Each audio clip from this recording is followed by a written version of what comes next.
So while Americans are struggling to put food on their table, and they're struggling to take care of their health and take care of their family and raise their kids, Donald Trump is building ballrooms, and Donald Trump is absolutely grifting and making millions of dollars off of the American people with all of his grifts and his scams. And his sons, like Don Jr., are getting all these business deals from the Pentagon, and they're just absolutely sitting back raking in the dough while people are struggling to make ends meet. It's truly a sickening thing to watch.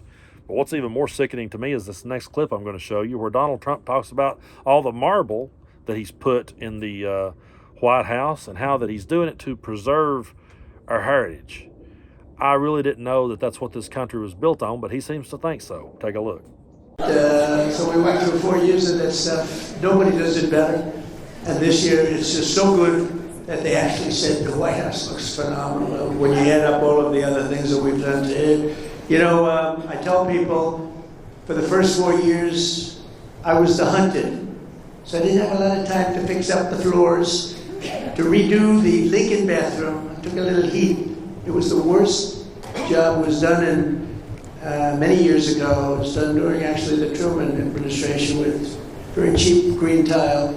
That was in Lincoln. Now we have it done in beautiful, beautiful paradisial marble. It's all book matched. It's so beautiful.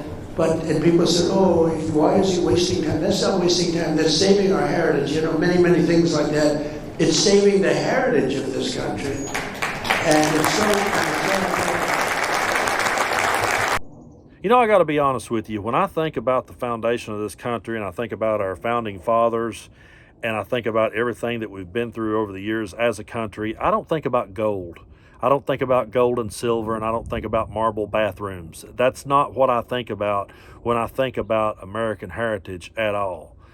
What I think about is all of the struggles that we've been through and overcame, and where we've been. And I think back on all the things that we've lived through and the things that we need to still work to try to overcome and do better. I think back on all the stains on American history that we really need to try to work to erase and try to work to put in the dustbin of history. And so many good people have over the years. So many people have went to bat for equality and for freedom and for civil rights and for standing up for people and helping people. So many good people have been out there leading the fight.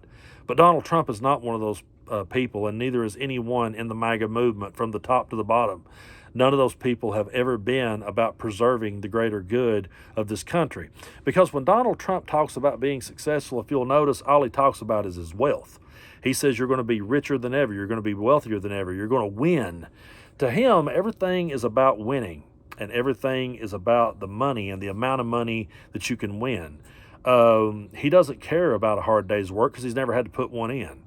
He can't relate to you because he's never had to face the struggles that you face every day. So he raised his kids to be just like him. And once he's gone, they will probably still try to stick around and be in politics because look at the fortunes they've made off their dad. Look at the money that they've set back and raked in while bitching about Hunter Biden's laptop. That's the thing about these people. They're really good at putting talking points out into the world to get you to fight and get you pissed off about something.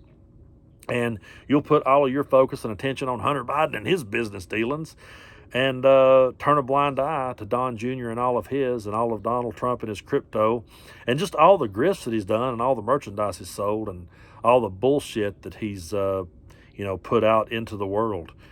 But Donald Trump is not a relatable dude in the sense that he's relatable as to how he's lived his life. I've always said this, if Donald Trump had literally came from nothing, if he'd have been somebody who just came from the absolute bottom, came from out of nowhere and rose to power and rose to the top, that would be one thing. But I have a feeling that somebody that would come from the bottom like that, someone who would struggle their entire life to get somewhere, would probably be more appreciative of what they got when they got it.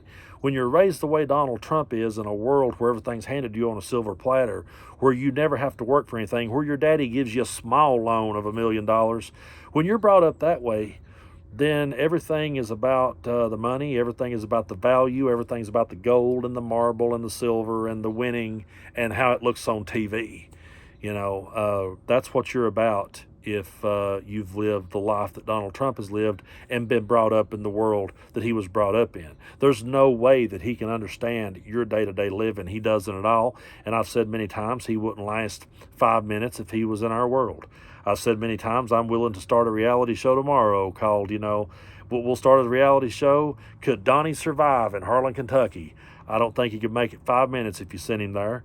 I think if he had to work every day of his life and pay a mortgage on a home and pay a car payment and pay insurance on that car and that home and pay all of his bills and buy the groceries, I guarantee you he wouldn't think groceries was an old-fashioned word if he had to get up every day and go to work for a living.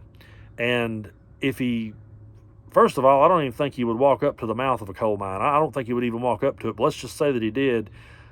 He wouldn't get 5 feet back in there before he had a panic attack and came out screaming like a little bitch.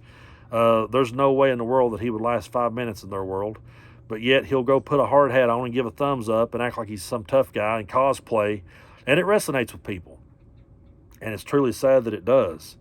But Donald Trump only understands money, and to him, money is winning. If you're getting rich, then you're winning, then you're successful. And when it comes down to why he resonated with his base, well, it always circles back to the racism. And I know people gets tired of hearing me say that, but what else is it? It sure ain't the fact that you can relate to him on the level that he struggled like you. The only thing you're really sitting back cheering on is the words that he chooses to call people and the cruelty that he chooses to put out into the world, and the fact that he will say all the quiet parts out loud that you've been dying to say for years. I mean, honestly, when I see people go off on these racist rants, I know they're disgusting, and I know they're disheartening, and I know that you don't like hearing them, and I don't enjoy hearing them either. But honestly, when I see someone like Tucker Carlson just go off on his bigoted racist shit, it's like, well, at least we know where he stands. We don't have to wonder about him. At least we're not sitting there, supporting what he does, and he's that way behind closed doors. I know Donald Trump has brought out the worst in Americans, and you saw sides of your family members and your friends you never thought was there, and they've disappointed you greatly. But wouldn't you have rather just known about it? Wouldn't you have rather just known that that's how it was, as opposed to, living the rest of your life not knowing what a asshole you was sitting beside or supporting? So, yeah, he's preserving our heritage. And there's people that will continue to support that. There's people that will say, yeah, man, he see what he's doing, Brando. I know he's doing all this stuff, but it's very valuable that he's doing it because he's protecting and preserving our heritage by putting gold and marble in the White House. That's not our heritage. And that's not what we're about. And it was never what we were about. And it's just a shame that people let their hatred blindside them and lose sight of what we really were supposed to be. We were supposed to be about a country that was free. We were supposed to be about living the American dream. We were supposed to be about live and let live. And over the years, it just turned into a cutthroat game show that Donald Trump is the host of, and people are sitting back cheering for it. It's truly disgusting and discouraging. But at the end of the day, I do believe we'll come out on the right side of it one way or the other. And no matter how you slice it, I always say we're on the right side of history, so that's what we have to hang on to. It's sickening. It is. When you see all that gold in the White House. I really hope that whoever comes in next, if there's a Democratic president that follows this, I just really hope it's not someone who's going to go in there and be like, well, now everybody, let's just all heal. Let's just all hug. I really hope we get to see them just destroy every bit of that shit. I hope we get to see that ballroom smashed all to hell. I hope we get to see all the gaudy gold he's had just melted down and sold and gave to people that need it.